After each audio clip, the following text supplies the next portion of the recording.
Bem, toda a gente enfrenta batalhas na vida, não é verdade? Mas talvez a batalha mais decisiva, a mais importante de todas, seja travada num lugar que nem sempre olhamos, dentro da nossa própria mente. E é sobre isso que vamos falar hoje, sobre como alcançar uma espécie de soberania interior. Pense nisto, um estado de presença tão firme, tão sólido, que as tempestades da vida simplesmente não conseguem abalar o nosso centro. E esta ideia, que é a base de toda esta análise, põe as coisas em perspectiva, não é? A verdadeira conquista não é controlar o que acontece lá fora. A verdadeira soberania é dominar os padrões automáticos que correm, sem parar, dentro da nossa consciência. É aí, nesse domínio, que se encontra uma presença verdadeiramente imperturbável. Então, vamos começar por definir o nosso objetivo. Essa tal soberania interior. Imagine só chegar a um ponto em que os altos e baixos da vida, as coisas boas e as más, perdem o poder de nos desequilibrar. O que estamos a falar é de cultivar uma paz que nasce de dentro para fora, que não depende das condições externas para existir. Claro que neste caminho há um obstáculo gigantesco, aquilo a que podemos chamar a mente reativa. Pense nela como uma fábrica que temos dentro de nós a operar 24 horas por dia, 7 dias por semana. E o que é que ela produz? Apenas uma coisa: sofrimento desnecessário. E o pior é que, na maioria das vezes, nem nos apercebemos de que ela está a trabalhar. Para conseguirmos desmontar esta fábrica, o primeiro passo é mesmo perceber como é que ela funciona. A mente reativa não se limita a ver os factos como eles são. Não, ela passa tudo por 3 filtros. Primeiro, a resistência àquilo que está a acontecer. Depois, o julgamento constante de tudo e todos e, por fim, uma identificação total com os pensamentos e emoções que surgem. E isto leva-nos a uma distinção que é absolutamente crucial. Há a dor natural.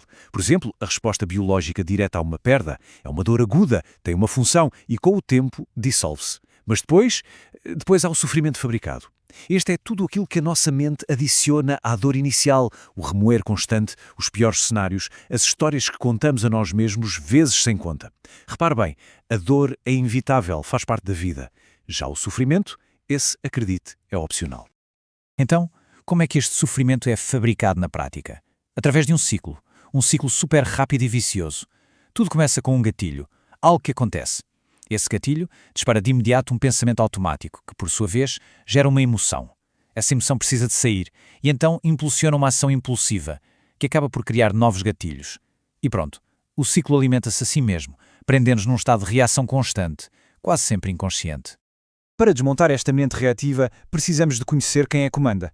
A fonte de onde tiramos esta informação chama-lhes os 4 cavaleiros. E atenção, eles não são inimigos externos. São programas que correm dentro de nós e que, quando não são vigiados, simplesmente destroem a nossa paz interior. O primeiro cavaleiro, este é um velho conhecido de todos nós. É o crítico, aquela voz interna de autossabotagem que conhecemos até demais. A sua arma preferida é a comparação e o julgamento, sempre implacáveis. É ele que sussurra coisas como "não és bom o suficiente", ou "já viste bem o que fizeste", ou até "quem é que tu pensas que és para tentar uma coisa dessas?".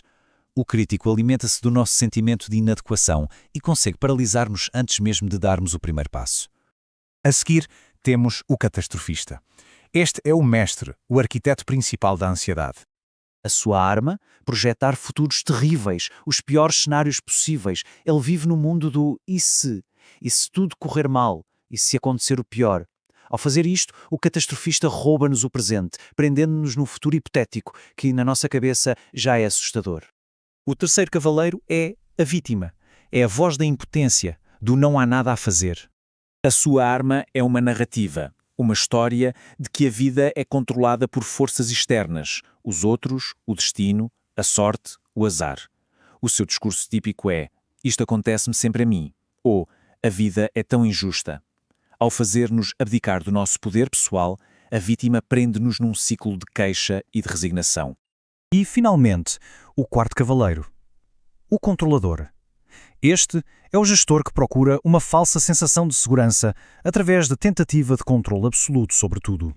A sua arma é a necessidade de microgerir tudo e todos.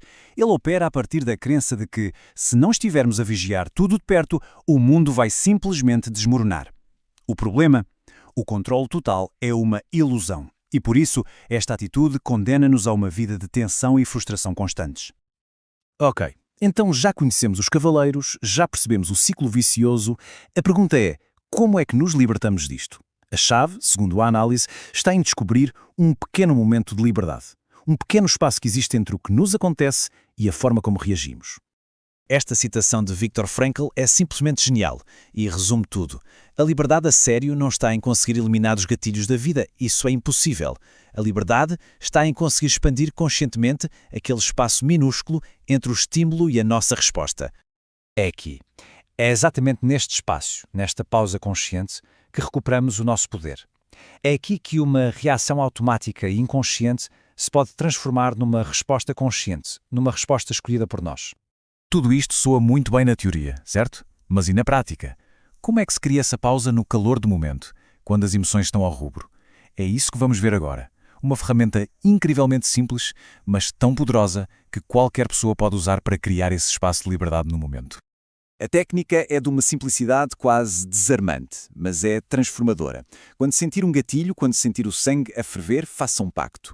Não vou fazer nem dizer absolutamente nada até completar uma única respiração completa. Sinta o ar entrar, sinta o ar a sair, conscientemente. Só depois disso, escolha como vai responder. Este ato tão simples quebra o feitiço da impulsividade e tem o poder de evitar verdadeiras catástrofes emocionais. E isto deixa-nos com uma reflexão final. A nossa mente reativa é como uma tempestade. É barulhenta, dramática, intensa, mas no fim de contas é passageira. A nossa consciência, o nosso eu mais profundo, é como o céu. É vasto, é calmo e está sempre lá, por trás das nuvens.